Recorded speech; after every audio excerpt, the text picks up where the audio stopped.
Welcome to the Campfire. Today we are taking a deep dive into District 14 6A. The teams in this district are Aldine, Benjamin Davis, Eisenhower, MacArthur, Nimitz, Spring, Dekaney, and Westfield. Let's start off by analyzing these teams in our film session.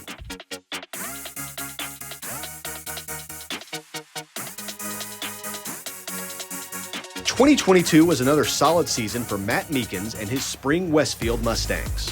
They finished the season 7-0 in district and 12-2 on the year.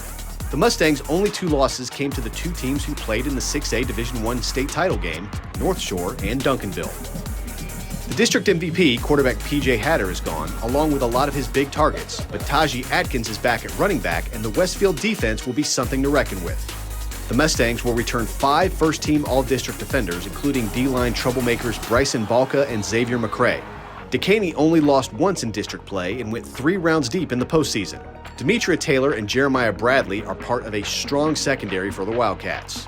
Finishing out Spring ISD, the Spring Lions missed the postseason last year but should challenge to get back in behind Defensive Newcomer of the Year Floyd Guidry. Of the Aldine schools, Eisenhower went 5-2, but they graduated athlete Ryan Niblett. They are also introducing a new head coach, so look for the Eagles to take a step backwards. Nimitz was the 4th playoff team last year and returns wide receiver Cameron Washam. Benjamin Davis welcomes former Washington head coach Kelvin Chatham as their new head man, and he inherits tackling machine Anthony Perry at linebacker. MacArthur and Aldine combined averaged less than 10 points a game, so offensive improvement will be the name of the game for them.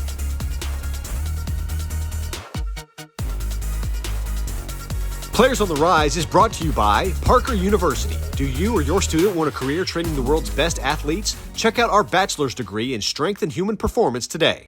For an even deeper look at 14-6A, here's producer Ward Fasold and Houston Chronicle's John Porman with the district breakdown.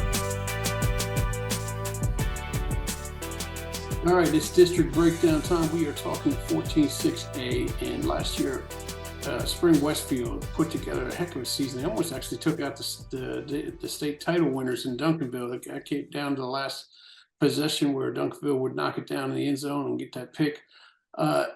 Talk about how this district may go across, and I haven't even introduced you yet, but that's my man John Foreman, Houston Chronicle. I got to give him his respect. But now that I've introduced you yet again, let's talk about what you think is going to happen in this district. Yeah, I mean, it's hard to bet against the Westfield Mustangs here. I mean, you look at what they've done year after year over the past decade plus. I mean, you're talking about district championship after district championship, and last year was no different. They were absolutely dominant last year. I don't think anybody in district play even came remotely close to them on the scoreboard.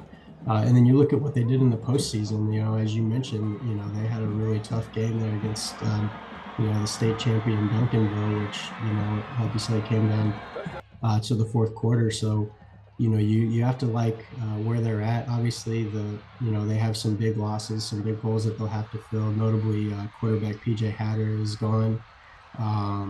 He's up at Texas State now. So, this is a kid that accounted for, I think, over 5,000 total yards last season, after transferring over from Pine Oak.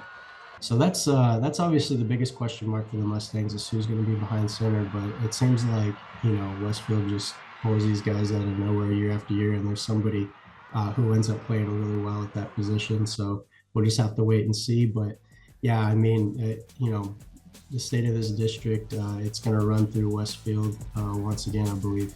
It definitely seems to be a huge drop off between 2 and 3, and then maybe 4 and 5. Who knows? But there's definitely separations, and there's some tiers in that district. But we'll see how it plays out. I appreciate you joining with me, John. We're going to talk 15-6A next week. That's some Klein schools, and we'll see how that one shakes out. Sounds good. We'll post the entire breakdown segment this Wednesday on our social media pages. Now let's take a look at some game changers in our Players on the Rise presented by Parker University. At Spring Westfield, Taji Atkins was the perfect all-purpose back for the Mustangs. When he took the handoff, Atkins ran for almost 1,300 yards and 16 touchdowns, including a huge 80-yard score against Duncanville that had the Mustangs on the verge of a huge upset. However, Taji can be counted on in the passing game as well, as he caught 27 passes and scored 9 more touchdowns. Atkins has offers from North Texas, Rice, and Colorado State, among others. Even though four-star Jonah Wilson was Dakini's main target, sophomore Tanook Hines was a sensational second option.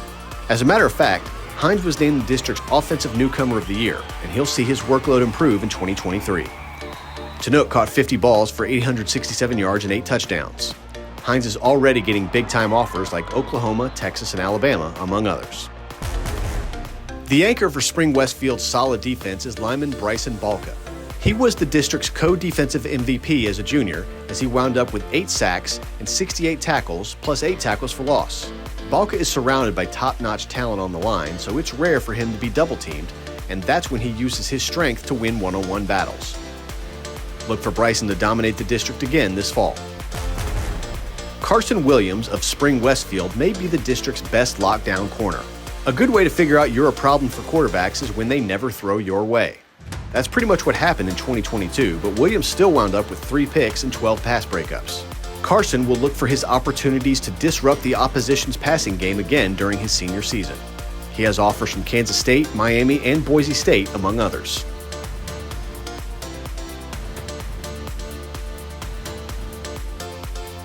Players on the Rise is brought to you by Parker University. Check out our bachelor's degree in strength and human performance today. Our Ward Fasol caught up to a head coach in this district to talk to him about his team and all things 14-6A in our Media Day segment. All right, it's Media Day. We are talking 14-6A, and we got the brand new head coach over there, Benjamin Davis, with us, Kelvin Chapman. Coach, talk about why you took the job here at Aldine Davis and what you're hoping to turn around here with these Falcons.